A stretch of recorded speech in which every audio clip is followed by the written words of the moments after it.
rombongan di kita.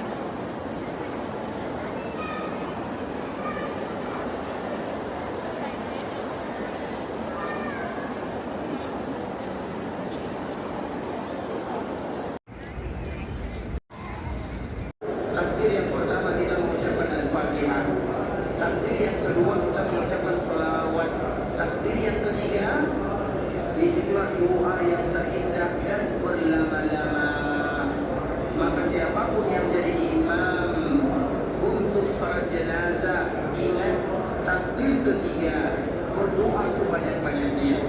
Kalau tak cukup, sambung takbir yang keempat. Kalau tak cukup, sambung takbir yang kelima. Kalau juga tak cukup, sambung takbir 6 dan 7. Karena doa yang sesungguhnya untuk orang yang meninggal adalah dikala mereka disalatkan. Setelah mereka Assalamualaikum, salam itu ikhwan Islam boleh satu boleh dua. Bisa dipahami? Kalau salam itu boleh satu boleh dua. Misalnya kalau kita salat di tanah haram Makkah dan Madinah, salamnya satu. Kalau kita salat di kampung halaman, salamnya dua. Tak ada masalah. Mau salamnya satu, mau salamnya dua, tak ada masalah. Yang masalah itu ikhwan Islam siapa yang jadi imam.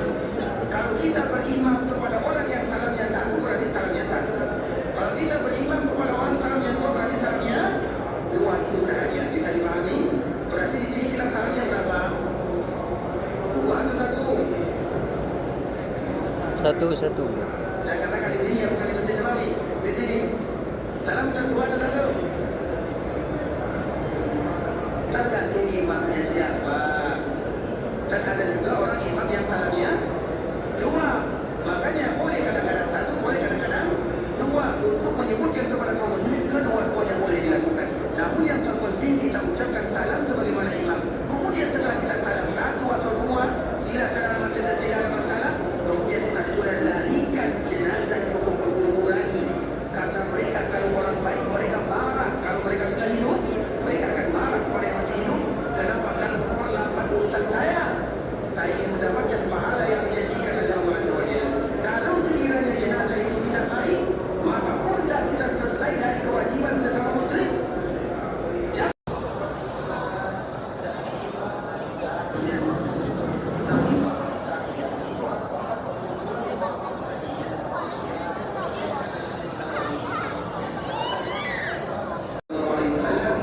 Tapi apakah itu bagian daripada sunnah Nabi Sallallahu Alaihi Wasallam?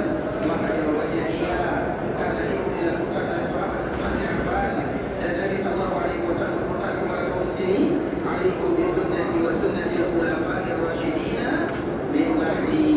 Hendaklah kalian berpegang teguh kepada sunnahku dan sunnah yang dilakukan oleh khulafa'ur rasyidun.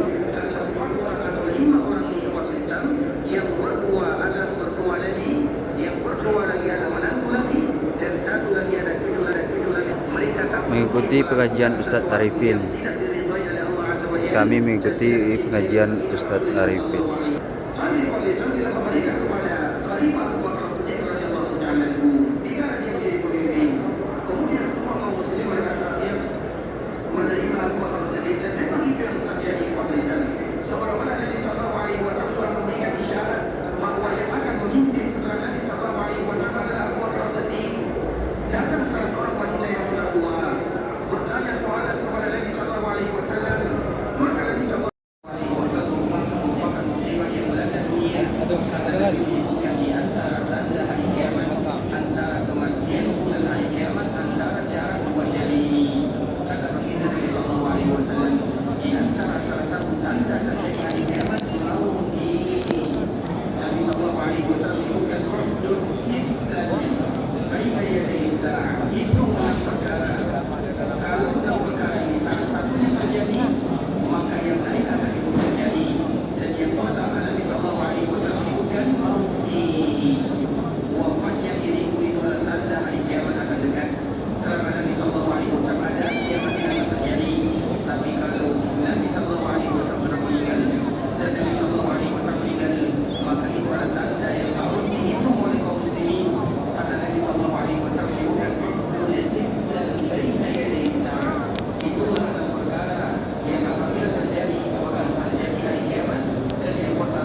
siapa yang akan